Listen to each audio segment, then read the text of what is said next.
Clerk. Speaker, I move that this bill be now read a second time. Speaker, this bill will ensure that gambling entities are more accountable and also prevent them profiting from illegal behaviour. The bill amends relevant legislation to put a positive obligation on gambling companies to report to AUSTRAC if they have reason to suspect a person is paying for a gambling service with money they have obtained illegally. Where a gambler has paid for a gambling service using funds they obtained illegally, the bill enables the Federal Court to order the gambling company to compensate the injured party for damage or loss suffered. This will prevent gambling companies from profiting off the misfortune of others and facilitate a remedy for the victim of the original theft. Speaker, this bill targets the unconscionable conduct of gambling companies to ensure that all money they receive from gamblers has not been obtained at the misfortune of innocent parties. It was developed in consultation with Gavin Phaneuf, a former financial advisor who lost more than $8.4 million of his clients' money through gambling.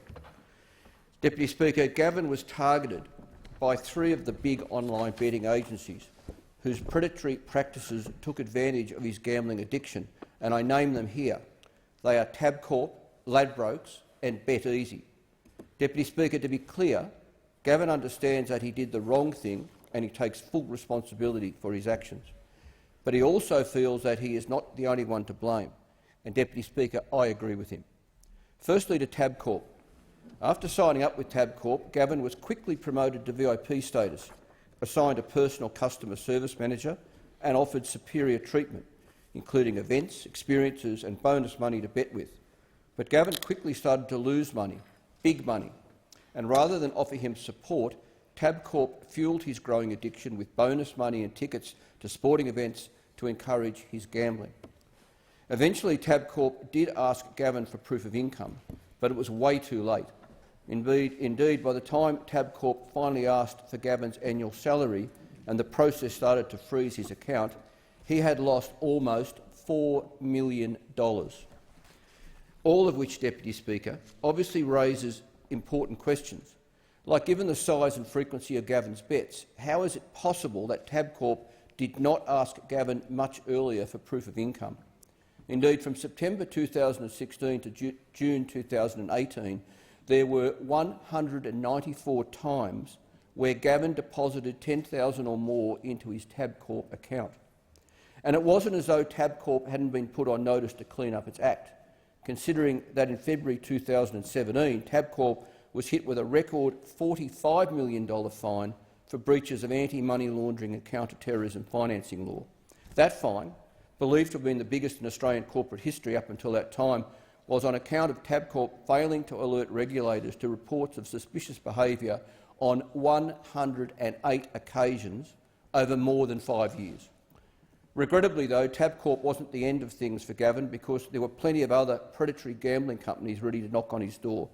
And indeed, about 3 weeks after his Tabcorp account was frozen, Gavin was contacted by a representative from Ladbrokes, who offered to sign Gavin up with superior experience, including thousands of dollars in bonus bets. When Gavin disclosed that his Tabcorp account had been frozen, the Ladbrokes representative didn't bat an eyelid and instead facilitated an account under a different name. Gavin was never asked for identification and, again, never asked for proof of income. He lost $700,000 in just 20 months.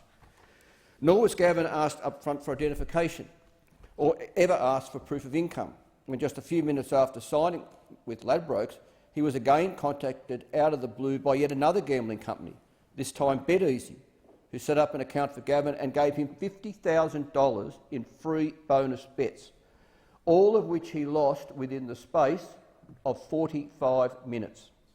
Over the next 16 months, Gavin lost approximately $3.6 million with BetEasy, all of which makes for a remarkable story of personal exploitation, apparent collusion between gambling companies and likely criminality by multiple people. Undoubtedly, such companies are preying on financially and emotionally vulnerable members of our community and must be held accountable for their unconscionable and unethical behaviour. Surely Tabcorp, Ladbrokes and BetEasy should have known that Gavin's gambling was suspicious. Gavin certainly thinks so and feels he was deliberately targeted by these companies because of his addiction. Certainly the evidence points to that, and I for one believe him. I also acknowledge that despite knowing it may be too late for him, Gavin is prepared to admit his errors and fight for reform so others don't have to go through what he and his victims went through. As Gavin himself admits, Deputy Speaker, and I'll quote Gavin, "The fact is I lost $8.4 million in less than 4 years, and most of that was other people's money.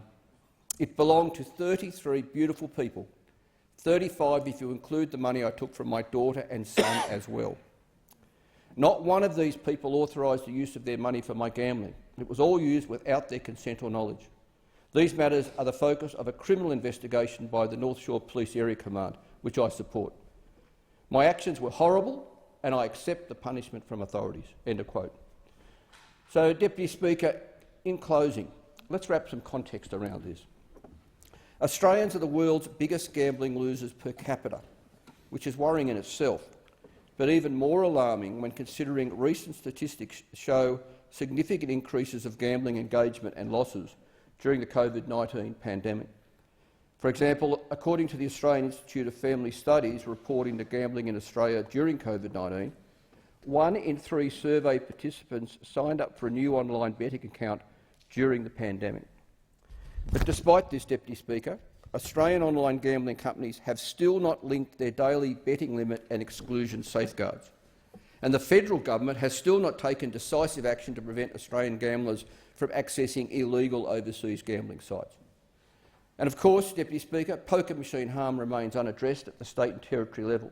For instance, the imminent changes to poker machine regulation in Tasmania explicitly exclude any harm minimisation measures, like $1 maximum bets, slower spins, tougher fines for venues which flout the law, and the banning of addictive features like false wins.